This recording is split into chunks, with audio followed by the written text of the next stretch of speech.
A funeral in silent shades of gray. The early morning haze hung thick over Houston Memorial Hospital, shrouding the sprawling complex in a blanket of muted gray. The main entrance to the hospital's funeral home bore the weight of the occasion, its glass doors reflecting the somber faces that passed in and out. Just inside, a cold marble-floored lobby led to the primary viewing room.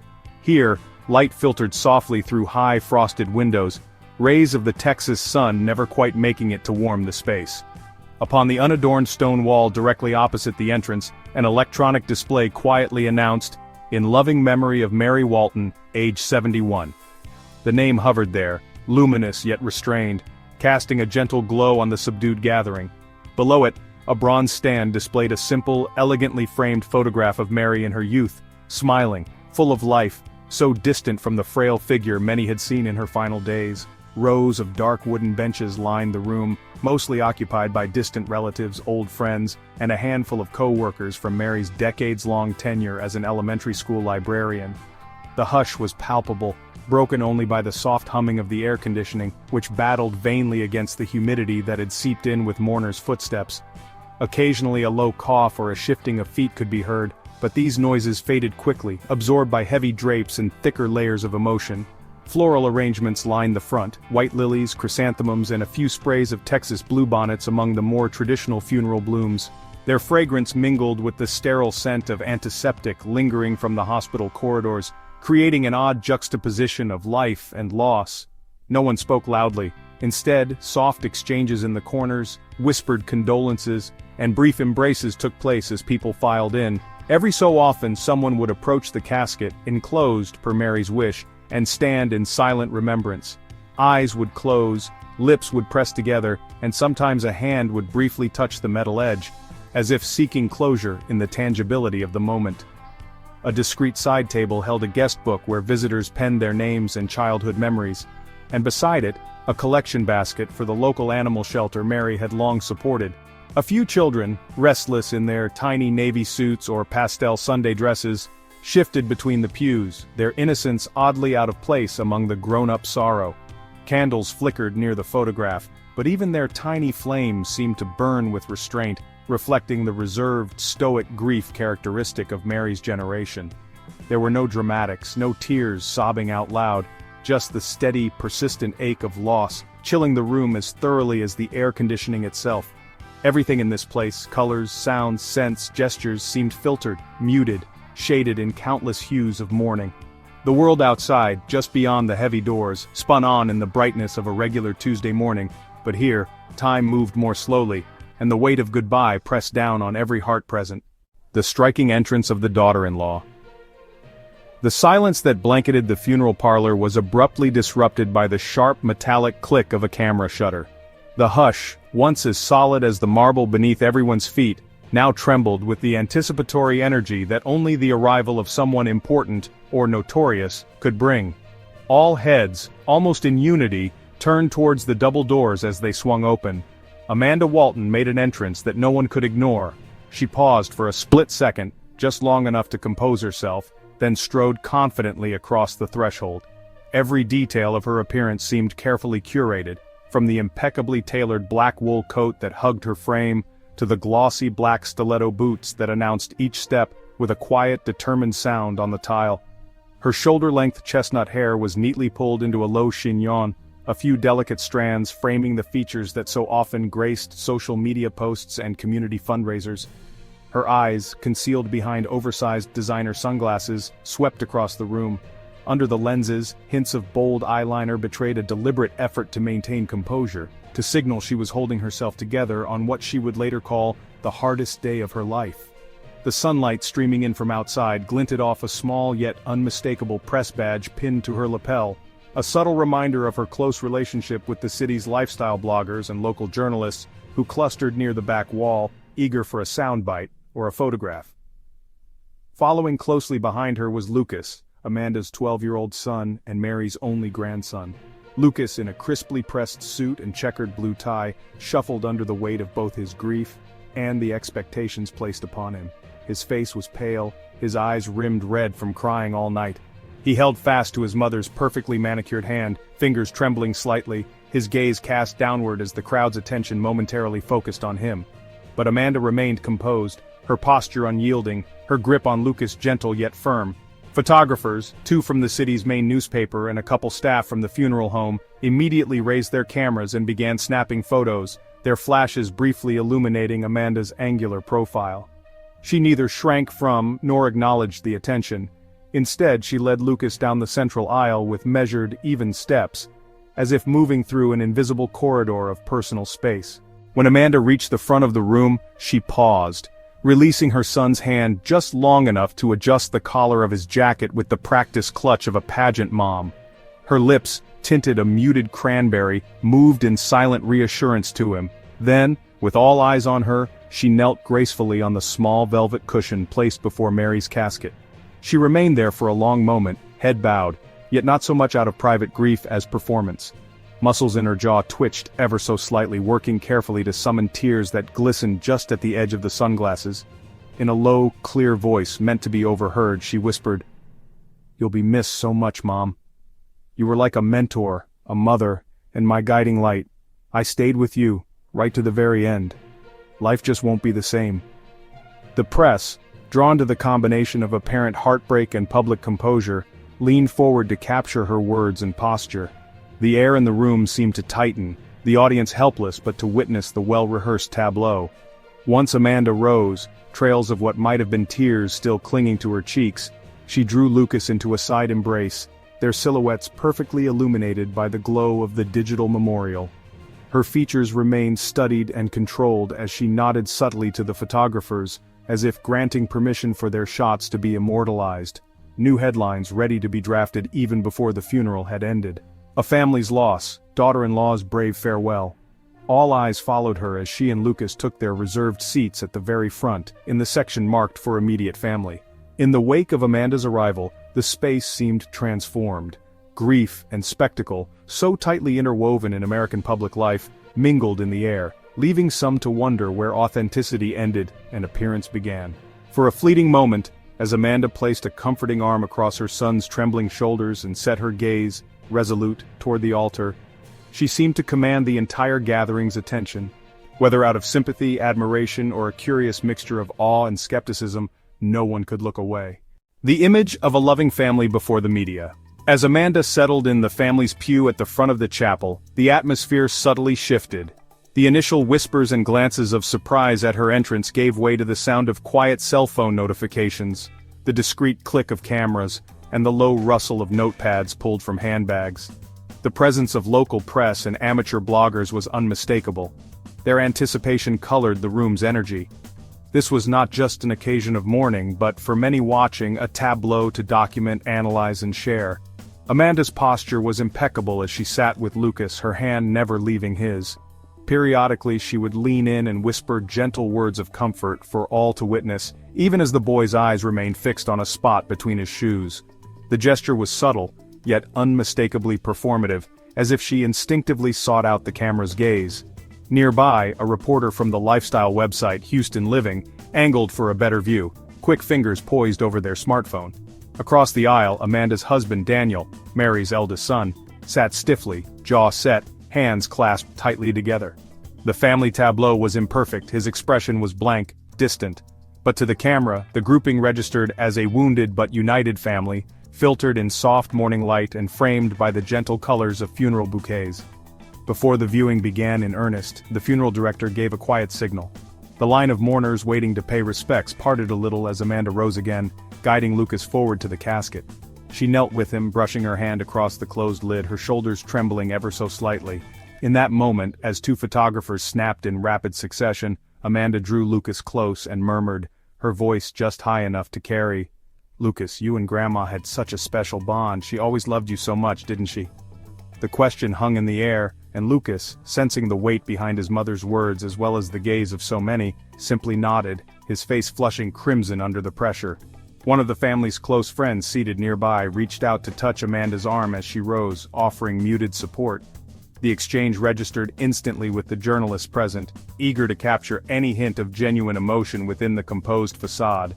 A series of quick shots followed, each image tagged with captions like "Family's Grief," "Motherly Strength," shared memories on their social accounts. Elsewhere in the chapel, the opinions of the onlookers drifted among themselves in hushed tones. Some praised Amanda's courage and poise under the microscope of communal scrutiny, marveling at her ability to keep it together for Lucas. Others, more familiar with the family's history, exchanged knowing glances, their half-swallowed doubts left unspoken. In the theater of public mourning, authenticity was always a precious, if elusive, commodity. Amanda, meanwhile, expertly steered the narrative. At one point, with the cameras quietly rolling, she gathered Lucas and her husband into a close embrace, her head bowed between theirs. From the press's perspective, it was a portrait of devastation and resilience, a mother shielding her son and husband from grief as best as she could. The resulting photos would later appear in online articles about the funeral. Amanda's sunglasses removed, mascara running in symmetric streaks, Lucas pressed against her side, a duo embodying the roles of comforter and bereaved. Along the side of the room, the guest book overflowed with names and brief notes, some deeply personal, others generic. A few included, "You and your family are in our prayers," echoing the sentiment now portrayed across countless social feeds attached to a trending hashtag, #remembering Mary Walton. In this age of instant connectivity, the performance of mourning and the genuine ache of loss blurred at the edges. Amanda understood her role, threading each action with just enough vulnerability and just enough strength to command sympathy in a uniquely American ritual, the public display of private grief. In the process, she became, at least in the eyes of the attending media, the dignified heart of a family in pain. All the while, cameras quietly documented every moment for wider consumption. Before long, the image of Amanda, Lucas, and Daniel, locked in a collective embrace before Mary's flowers and photograph, would circulate online, inviting both comfort and controversy, sparking conversation between those who only saw what the surface allowed. In the bright white light of loss, the family's story became etched in pixels and memory, their pain both shared and in part performed for a waiting world. The one who truly stayed blended inconspicuously among the steady stream of arrivals was Emily, 42, Mary Walton's only daughter. While the crowd turned their attention toward Amanda's entrance and the family's staged composure near the casket, Emily lingered in the far corner, nearly hidden in shadow. Her presence wasn't announced with clicking heels or camera flashes. Instead, she stood very still, hands clasped so tightly her knuckles blanched, lips pressed nearly white to keep from trembling. What most mourners didn't notice was how Emily had been a near-constant figure in this hospital for the last month, ever since her mother's diagnosis. She had left her marketing job on the East Coast the moment she learned the news, dropping everything that felt important the day before. It was she, Emily, not Amanda, who quietly moved into the small auxiliary room adjoining Mary's, hauling in her own bedding, managing a whirlwind of medication charts, prompting the nurses' rounds, and reading aloud from Mary's favorite old Texas novels to fill the lonely hospital nights. The shadows under Emily's eyes ran deep, the kind that come from nights spent half sleeping on a vinyl recliner, listening for the alarm of the IV pump or the faintest stirrings of pain from her mother's bed. She didn't have a crisp black coat.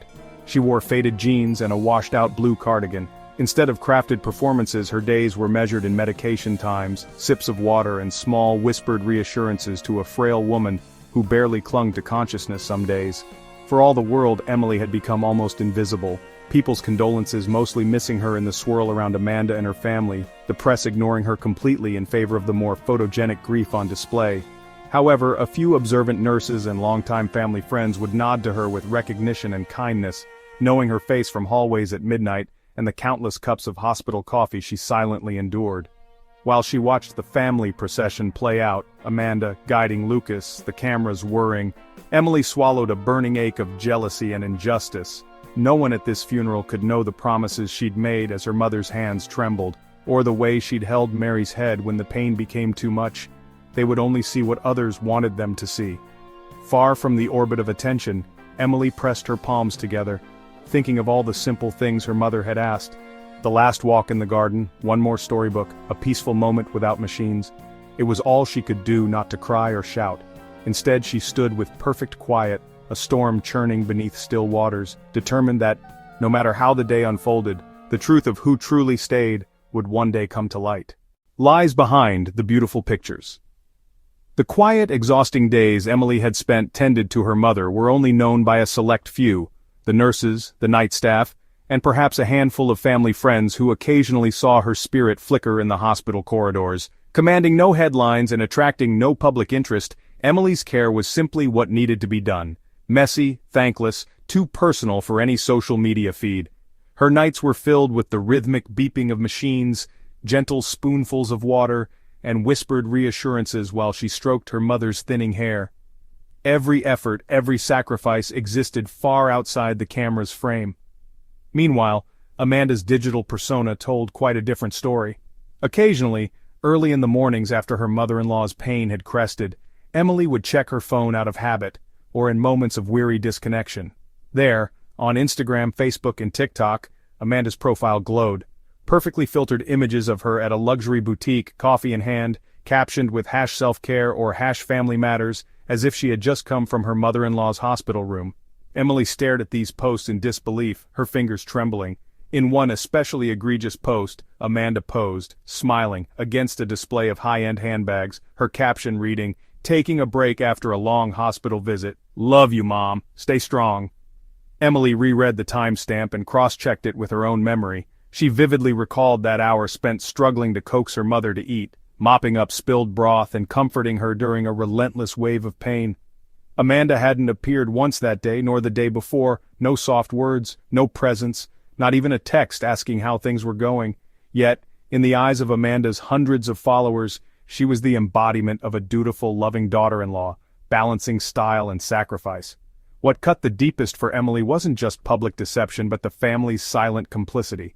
Extended relatives praised Amanda online. "She loves her mother-in-law so much," citing those images as proof. Some neighbors sent private messages to Amanda, offering casseroles and sympathy. These displays felt like slaps to Emily. She could not muster the energy to challenge them, not yet. That pain gnawed at her, but she pressed on, making sure her mother's final weeks were filled with real, if invisible, love. There was one moment, late at night, when Emily nearly confronted Amanda. She typed a flurry of messages and let them hover unsent. What difference would it make, she wondered, against the tide of curated digital affection? She shut her phone off, washed her face in the tiny hospital sink, and returned to her mother's bedside, reminding herself that real loyalty needs no audience. Outside, the world scrolled through beautiful lies, blissfully unaware of the quiet truth contained in a darkened hospital room. Injustice and the weight of humiliation. Whispers spread like leaking ink through the reception hall, a current of skepticism threading the rows of black-clad mourners. Here and there, someone half murmured to a neighbor, "Did Amanda really take care of Mary? I was at the hospital all week. I never saw her once." The words floated within earshot, never quite rising above the hum, but sharp enough to sting when they found their intended audience. Emily, still lingering at the edges of the gathering, heard it all. The injustice of it nearly overwhelmed her. Each sideways glance, each veiled comment about Amanda's supposed devotion, felt like a slap. She tried to focus on the gentle pulse of her mother's memory, those quiet, intimate nighttime hours in the hospice room. But the world outside that room cared mostly about appearances, not the quiet and often ugly reality. The whole memorial, it seemed, revolved around Amanda's carefully staged grief, her over-rehearsed tenderness, her ability to cry on cue in front of the press. Meanwhile, Emily's own reality had been spent in wrinkled clothes, with hands raw from hospital soap, and heart raw from anticipatory mourning. As the chatter continued beneath the drone of the air conditioning, frustration built inside Emily with every misplaced compliment sent Amanda's way. She realized, with a hollow ache, that even in her own extended family, the truth was buried beneath convenience and spectacle. Her sacrifice, shaped by sleepless nights and silent endurance, couldn't compete with the currency of images, carefully selected and algorithmically pushed to the top of every feed. The more she listened, the more she sank beneath the rising tide of humiliation and exhaustion, until at last, her composure cracking, she stepped forward. She approached Amanda, whose picture-perfect presence remained undisturbed by the rumors swirling just out of reach. Lowering her voice, Emily leaned in, her words measured but unyielding. "Do you even remember what Mom said near the end? Do you remember what she asked for?" Emily's tone was gentle, but there was no mistaking the current of accusation. "It's enough, Amanda. Please, stop the performance. If you ever cared, let her memory be real." The confrontation was intimate, yet the tension in the air was thick. Those close enough to witness shifted nervously, uncertain whether to intervene or let the truth take its own shape. Every day in the hospital ward, and a small wish. Every single day in the hospital room felt both achingly short and endlessly long. For Emily, the world had shrunk to the size of her mother's private sanctuary at the edge of the oncology wing. The hush in the air was always broken by the soft beep of monitors and the shuffling steps of nurses. Sunlight filtered through pale curtains, outlining dust motes that floated slowly past her mother's bed. Emily took on the rituals of gentle caregiving. She would wring out cloths with cool water and wipe her mother's brow, offer sips through a straw, and carefully record the times for each pain medicine on a notepad she kept in her purse. Mary Walton grew weaker each passing day. Much of their conversation thinned to whispers or single words. Sometimes their only intimacy was a caress, a warm palm against fragile knuckles. Emily absorbed each tremor, each wordless plea. On rare afternoons when Mary seemed a sliver stronger, she would ask for the most modest of comforts. One early morning she said, "If only Lucas could visit, I'd like to see him one last time, maybe take him to the park, even for a short stroll." Emily's heart ached at the request, caught between hospital visitor restrictions and the reality of her mother's declining state. She promised nonetheless, "I'll do whatever I can, Mom, just hold on a bit more." That simple vow became Emily's anchor during relentless nights. She maintained a gentle, unwavering presence by her mother's side, giving up sleep for the chance to adjust pillows, dab drops of water onto dry lips, or soothe a fresh surge of pain.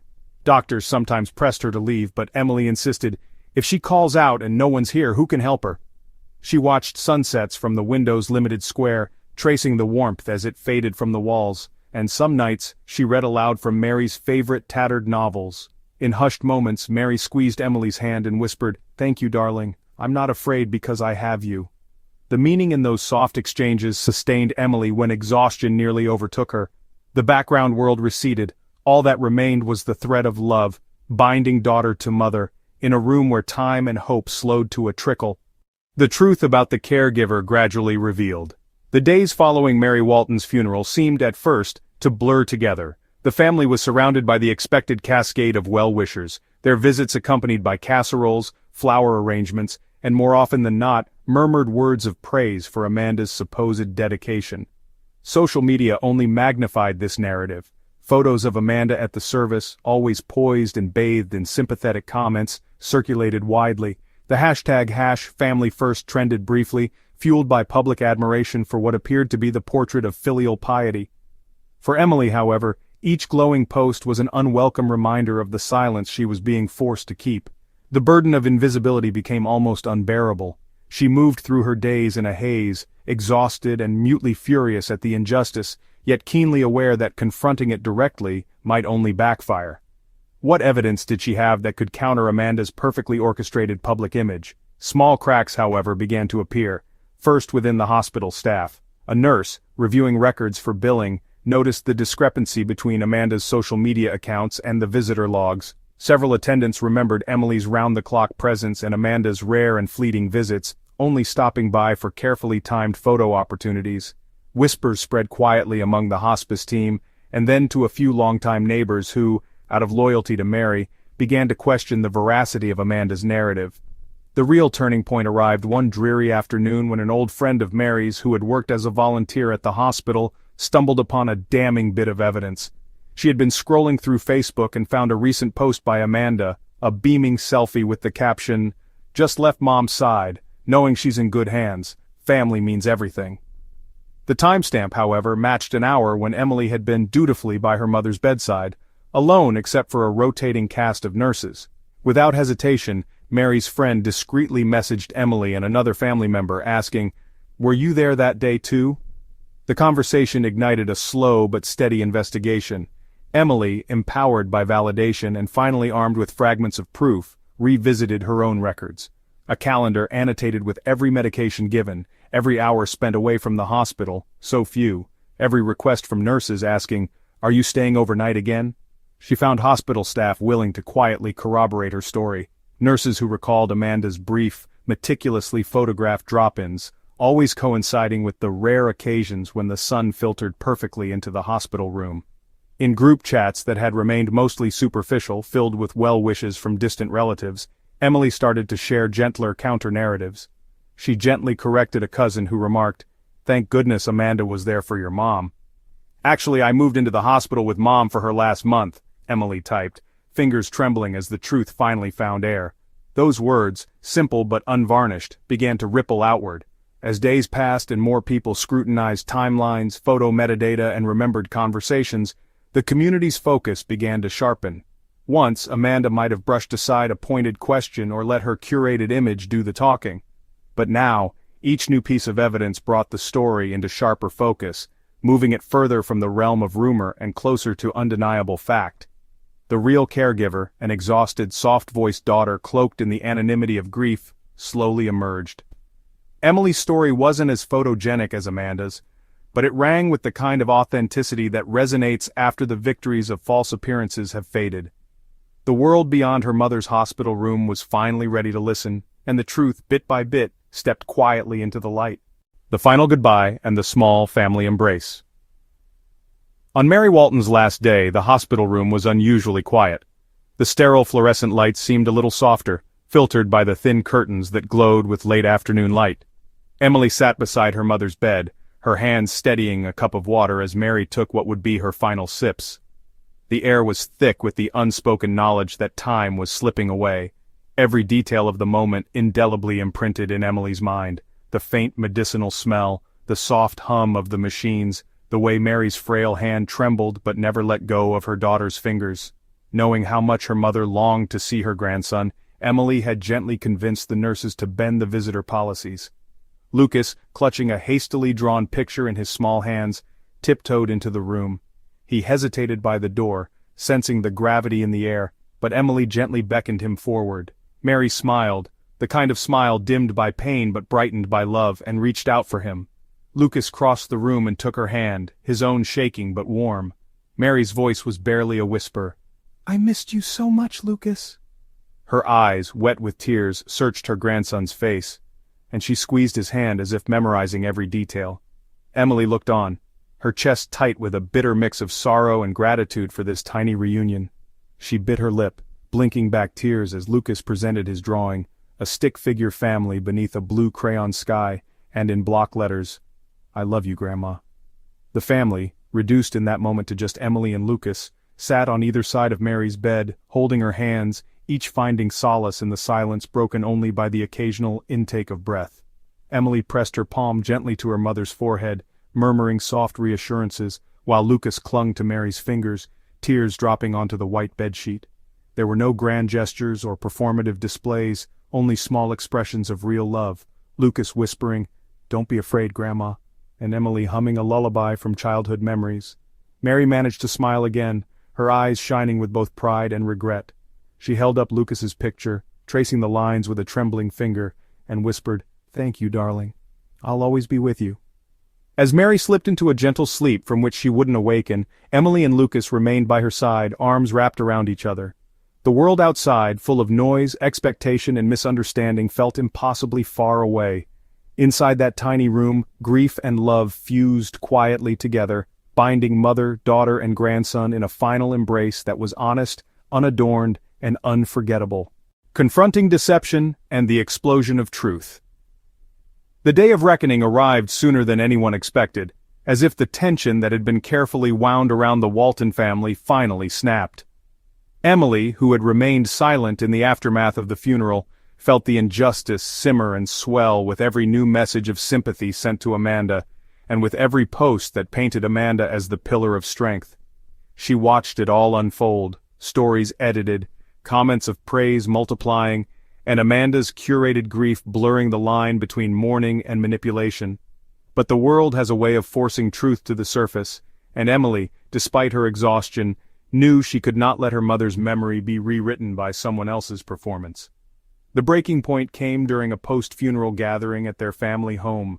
Guests milled around plates of sandwiches and teacups, while Amanda was surrounded by a cluster of admirers, once again recounting how she had stayed by Mary's side, how she fed her, soothed her, stayed up late into the lonely hospital nights. Emily's hands shook, her pulse thrumming in her ears. She scanned the faces in the room, each one eager for a story, hungry for something to believe in. Next to the fireplace were Amanda's glossy thank you cards already prepared, with love from Amanda Walton and family, thank you for remembering Mom. The theatricality of it stung. The room, warm and full of laughter, felt colder than any hospital corridor Emily had paced. With a deep inhale, Emily finally stepped forward, voice barely above the room's gentle din. "I need to say something." For a moment no one heard her, then, as if her determination had a gravity of its own, the space quieted. She cleared her throat again, her tone measured but strong. "There's something you all need to know, something that's been hidden behind all the beautiful photos and words." The crowd's reaction was awkward smiles and twitching uncertainty. Amanda's spine straightened, her expression wavering between polite patience and controlled panic. Emily reached into her purse and pulled out a worn notebook, the very one she'd used to record every medicine, every tiny change in Mary's condition, every sleepless night at the hospital. She placed it on the coffee table, hands steady now, and after a pause, pulled up her phone. "You say Amanda was always there," Emily said, her voice unshaking. "But I want to show you the visitor logs. I want you to see the time-stamped photos, the nurses' schedules, and the nights Mom spent without a single visitor but me." Murmurs began to ripple through the room. Emily opened the notebook, showing pages with dates and times, nurses' signatures, and blurbs like, "Emily, thank you for another long night." She held her phone for others to see, flipping through screenshots. Amanda's check-ins at expensive boutiques posted at the same hours Mary had endured her worst spells. Disconnected, but overlapping like shameful puzzle pieces. "It was easy to create an image from a distance," Emily said, her voice breaking for the first time as she clung to her truth. "But the work, painful, tiring, real, didn't have a camera present." Amanda's face flushed, lips parting as if to object, but Emily pressed on. "You all deserve to know what happened for Mom's sake more than mine. What matters isn't whose post got shared, but who really shared those nights, who whispered promises so she wouldn't be afraid." In that moment phones dropped, conversation stopped, and the Walton home filled with a silence far heavier than any that haunted the hospital.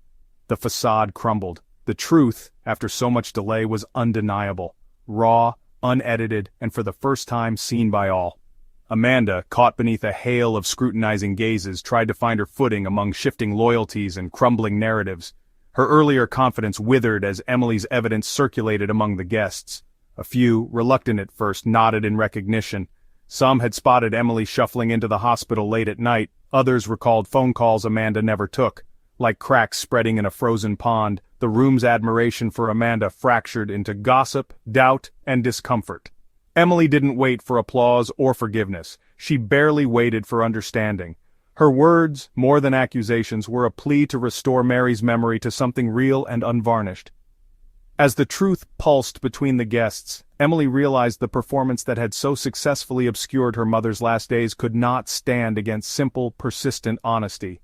She gathered herself, voice soft but resolved. Maria Walton was cared for with love, not for an audience but for her. That's what she wanted, and I hope we all remember her that way, not as a headline, not as a hashtag. With her words hanging in the air, Emily retreated from the center of the gathering. Amanda was left amid the ruins of her carefully crafted persona, and those present, finally, looked past the curated images, seeing, perhaps for the first time, the unglamorous but profound truth of real devotion. Justice and its consequences. The fallout from the revelation was immediate and sweeping. In the days that followed Emily's courageous disclosure, Amanda's carefully constructed reality began to unravel at a startling pace. News of the truth, once confined to awkward side conversations at the funeral or whispered among hospital staff, exploded across social media and local community pages. What had begun as private suspicions and pointed glances now grew into public outcry. Screenshots, visitor logs, and first-hand hospital accounts circulated with lightning speed, destroying the narrative Amanda had tried so hard to stage and maintain. Friends and extended family, once fiercely loyal to Amanda, some even inspired by her beautiful posts about family and strength, felt betrayed. In group chats, there was a palpable sense of disillusionment. Some wrote hesitant messages, apologizing to Emily for believing the wrong person, while others chose outright silence, stunned by the depth of Amanda's deception. It wasn't only reputational damage. Amanda's professional life, built on an image of empathy and chic reliability, crumbled as clients withdrew. colleagues distanced themselves, and she was quietly removed from collaborative campaigns and ambassador programs. Worse than the immediate loss of credibility was the fracture in the extended family. Cousins who had once looked up to Amanda now avoided her gaze, and older relatives found themselves questioning what other truths in the family history might also be misunderstood. For Emily, the journey toward justice was bittersweet. She did not relish Amanda's public humiliation or career ruination, but she felt tremendous relief that her mother's memory and her own untold labor were finally acknowledged. What's more, other caregivers in their circle, especially those whose quiet work often went overlooked, felt emboldened to share their stories, sparking broader discussions about authenticity, gratitude, and the need to look deeper than appearances. The legal and professional ramifications for Amanda trickled down painfully. A high-profile sponsorship dropped her after an emergency board meeting, citing irreparable violation of trust. Invitations to charity events vanished. Eventually, a formal review by the fashion firm's ethics panel led to her dismissal. Worse still was the effect in her home, where Daniel, the quiet, emotionally distant son of Mary, now began to question the very foundations of their partnership. He listened to Emily for the first time, pored over evidence, and realized the cost of negligence and performance. It was the beginning of a reckoning not just for Amanda, but for everyone complacent in the charade. Meanwhile, the community, which had at first indulged in gossip and then outrage, found itself sobered by the consequences. While some were quick to cast stones, others saw the cost of cancel culture and public shaming. People who had themselves once posted support for Amanda quietly deleted comments, hesitant to align with what now looked like a cruel, empty circus. In the background, Emily's act became a touchstone for discussions in local schools, hospitals, and circles of friends. The takeaway was complex. Justice had been served, yes, but not without human collateral. For Emily, justice meant more than vindication. It was the restoration of dignity to her mother, and a small, hard-won shift in the way her family viewed love and care. The fallout lingered, of course, as all major reckonings do, but beneath the ruins, a new sense of possibility glimmered, one where truth was fragile but, finally, alive. Closing with forgiveness and enduring family bonds. The days after the public reckoning settled into a strange, hollow calm for Emily and the small Walton family. The media storm ebbed, apologies filtered in from every direction, some sincere, some uneasy, and those who once lauded Amanda's sacrifice slowly withdrew into an awkward silence. Through it all, Emily focused only on Lucas, whose young heart absorbed loss in quiet confusion, and on honoring the memory of her mother in the most genuine way she knew, with simple, truthful acts of remembrance. Several weeks later, they traveled back to Mary's cherished home on the quiet outskirts of Austin. The little house, with its faded clapboard walls and unruly garden, seemed quieter now. Emily and Lucas worked together to plant a circle of fresh chrysanthemums and wild daisies around Mary's resting place, the soil rich with spring promise. As she gently set her mother's urn into the earth, Emily whispered a promise more honest than any public pronouncement, that she would keep living courageously, just as Mary hoped. One sunny afternoon, as breezes ruffled the newly grown flowers, Emily found an old recording on her phone, a brief, intimate message Mary had left in the last week of her life. The words, frail but clear, floated into that small garden under the Texas sky. Family is what you choose to hold in your heart, not just in your blood. We forgive, we hope, we build each other up. Emily's chest ached with mingled grief and gratitude as she played it for Lucas, who sat cross-legged beside her, tracing the etched letters on his grandmother's memorial stone. Understanding now that closure wasn't a moment but a process, Emily lit a single votive candle by the grave each evening as dusk descended. Lucas would sometimes draw pictures for his grandmother and tuck them among the flowers, his childish handwriting spelling out messages of love and longing. The quiet rituals stitched the two of them, and Mary's memory, more closely together than any collective ritual of mourning ever could. Word of Emily's chosen path spread gradually, not through headlines, but through genuine conversations. A neighbor who brought a casserole and stayed to talk, a nurse from the hospital who stopped by with lilies, a cousin who sent a letter saying, "I'm sorry we didn't see you more clearly." These tokens, humble and persistent, became the markers of true family, built not on spectacle, but on acceptance, humility, and forgiveness. When Amanda finally reached out with a halting apology months later, Emily paused only briefly before replying. There was no long speech, no demand for restitution. "I forgive you," she texted back, "but I hope you find your own way to honor the truths that matter." Years would pass. Lucas grew, drawing strength from the wisdom and compassion of his mother. In Emily's heart, the ache of loss changed shape. It softened, becoming a quiet strength. On anniversaries and quiet mornings, she would tend the flowers and talk softly to Mary's picture, sharing the rhythms of daily life and the stories they continued to write together. In this small, enduring family, forgiveness wasn't an ending but a bridge, an invitation to live bravely, with the bonds of love stretching forward, unbroken by time or truth. Closing with forgiveness and enduring family bonds. The days after the public reckoning settled into a strange, hollow calm for Emily and the small Walton family. The media storm ebbed, apologies filtered in from every direction, some sincere, some uneasy, and those who once lauded Amanda's sacrifice slowly withdrew into an awkward silence. Through it all, Emily focused only on Lucas, whose young heart absorbed loss in quiet confusion, and on honoring the memory of her mother in the most genuine way she knew, with simple, truthful acts of remembrance. Several weeks later, they traveled back to Mary's cherished home on the quiet outskirts of Austin. The little house, with its faded clapboard walls and unruly garden, seemed quieter now. Emily and Lucas worked together to plant a circle of fresh chrysanthemums and wild daisies around Mary's resting place, the soil rich with spring promise. As she gently set her mother's urn into the earth, Emily whispered a promise more honest than any public pronouncement, that she would keep living courageously, just as Mary hoped. One sunny afternoon, as breezes ruffled the newly grown flowers, Emily found an old recording on her phone, a brief, intimate message Mary had left in the last week of her life. The words, frail but clear, floated into that small garden under the Texas sky. "Family is what you choose to hold in your heart, not just in your blood. We forgive, we hope, we build each other up." Emily's chest ached with mingled grief and gratitude as she played it for Lucas, who sat cross-legged beside her, tracing the etched letters on his grandmother's memorial stone. Understanding now that closure wasn't a moment but a process, Emily lit a single votive candle by the grave each evening as dusk descended. Lucas would sometimes draw pictures for his grandmother and tuck them among the flowers, his childish handwriting spelling out messages of love and longing. The quiet rituals stitched the two of them, and Mary's memory, more closely together than any collective ritual of mourning ever could. Word of Emily's chosen path spread gradually, not through headlines but through genuine conversations. A neighbor who brought a casserole and stayed to talk, a nurse from the hospital who stopped by with lilies, a cousin who sent a letter saying, "I'm sorry we didn't see you more clearly."